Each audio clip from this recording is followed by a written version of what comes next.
Right, Harare-based journalist Tawanda Majoni joins us now for an update. Tawanda, good to have you, and thank you very much for coming on this evening. So let's begin with the voting extension. Did this have any significant impact, rather, on the electoral process? In other words, polling stations that otherwise would not have registered a vote, did they end up registering significant votes because of the extension that has been afforded?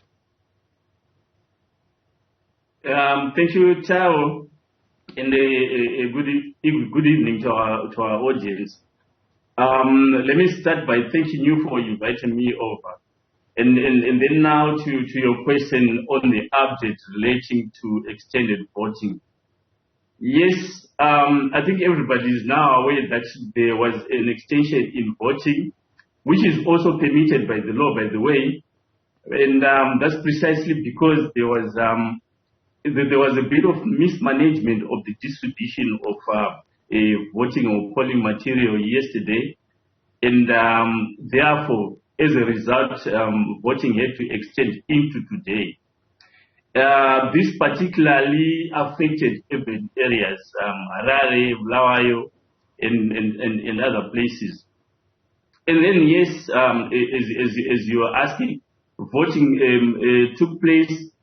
There was a lot of enthusiasm that we saw among especially first voters, especially the young and first voters. So after the delays that happened yesterday, by way of context, voting was supposed to happen only yesterday, that is the 23rd of August, Wednesday, between 7 a.m. and 7 p.m. But then because of the delays that we are talking about, it had to be extended to today. And we are aware that even up to 4 p.m. today, people were still voting. And apparently the majority of people who still insisted on voting voted, and therefore vote counting is taking place. As to what significance that has on voting patterns and the inclusion of voters who had registered to vote is still yet to be known. But at the moment, we know that a lot of people are satisfied that they eventually or they finally managed to cast their votes. So that is the situation as far as attendance and inclusion in terms of voting. So you're saying there's no indication from the Zimbabwe Electoral Commission at this particular point on what could be the voter turnout? Not yet. Like I had indicated, and I think it was offline, voter collation, voter counting is still taking place. And apparently, the Zimbabwe Electoral Commission is taking its proper time to collate, to harvest the votes, and then tally them. So we're still waiting for a substantive official position on who has voted and how many people have voted, where, how many ballots have been spoiled, and so forth and so on. You know, the usual stuff. But we're still waiting for the official information from the Zimbabwe Electoral Commission regarding that. Let's talk about the side issues then that have emerged. The arrest of the 44 independent election monitors. Is parallel tallying illegal, in other words, in Zimbabwe, or people who would be doing their own parallel projections of the outcome? Is that something that is illegal in Zimbabwe? Okay, let's go back to what the law says. The law says only the Zimbabwe Electoral Commission can announce officially the results of elections.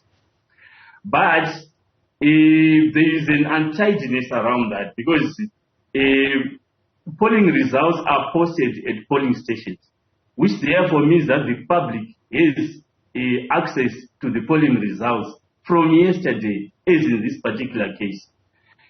Let me give you the example of myself as a journalist.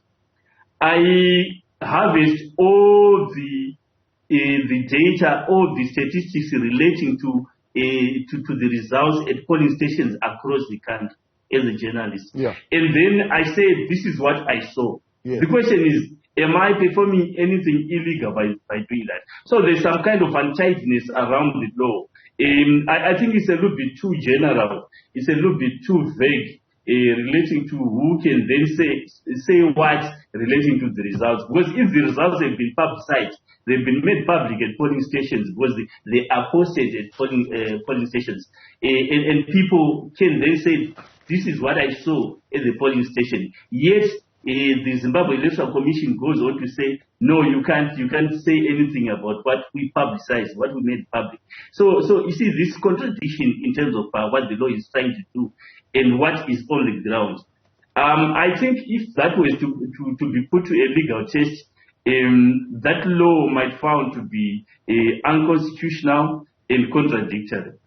So, I mean, as you put it, how critical that monitoring of the electoral process is for you as a journalist. The latest update from the CCC that I saw says that there are instances where that data was not posted, in fact was refused, what they call the V11s and the V23s. Yes. What has been your experience? The polling stations that I observed in terms of like going around and seeing what is there. I saw all the polling stations that I visited in Harare. The results were posted outside the polling station as the law requires. But then, of course, you see, there would always be those discrepancies. By the way, let me just like contextualize to tell you that we've been working with correspondents as a journalist, from across the country. I haven't received any report or any news report from them indicating that the way polling stations they couldn't find where there was a violation of that provision of the law, whereby voting results have to be posted at the polling station. But I'm not saying that this did not happen. It is subject to verification as to whether, but if those that are claiming that it did happen that way have got the evidence, then that's welcome. By the way, I'm not just a journalist, I'm an investigative journalist, and one thing we place a lot of emphasis on is verification and fact-checking of claims that are made by politicians. So this is one thing that we are yet to verify, and it will be unfortunate, if it's happening like this, but a lot of unfortunate things have been happening since yesterday, as far as the management of the electoral process is concerned. Yeah, let's talk about what's beginning to emerge in preliminary tallying. Some are saying, for example, in a rural district like is it Makoni, CCC beginning to show some kind of good showing there. What are the preliminary results beginning to point to you? I'll tell you one thing, Tao. When I was doing my own, I was seeking out my own data, statistics relating to the voting patterns and stuff. This is one thing I picked about areas like Makoni that you're referring to, Rusape, that's in Manicaland there. I was talking to quite a significant number of people, and then they were saying that apparently they are preferring change. And when they say they prefer change, what they mean is that, because ZANU-PF is in power, like you said, I picked that, from what you were broadcasting. ZANU-PF has been in power since 1980. So when a person says they want change, it doesn't necessarily mean that or imply that they want to vote for ZANU-PF.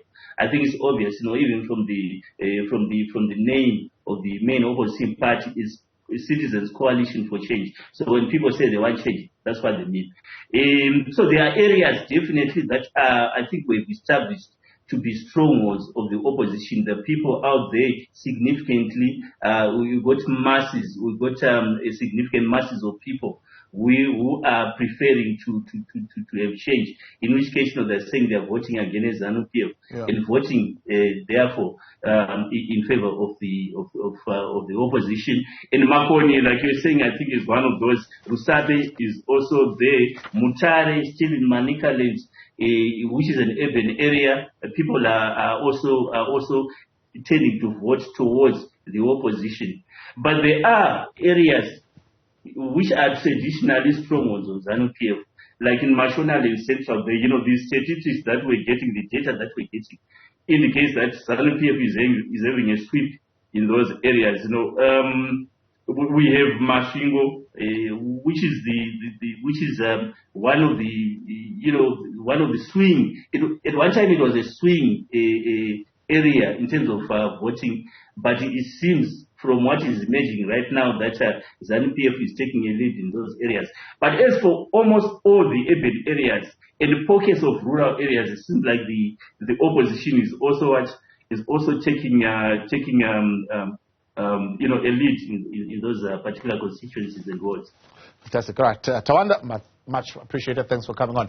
Tawanda Majoni, journalist in Zimbabwe, Harare, an investigative journalist at that, who's been telling some of the data and looking at what's coming out as far as the preliminary results are concerned.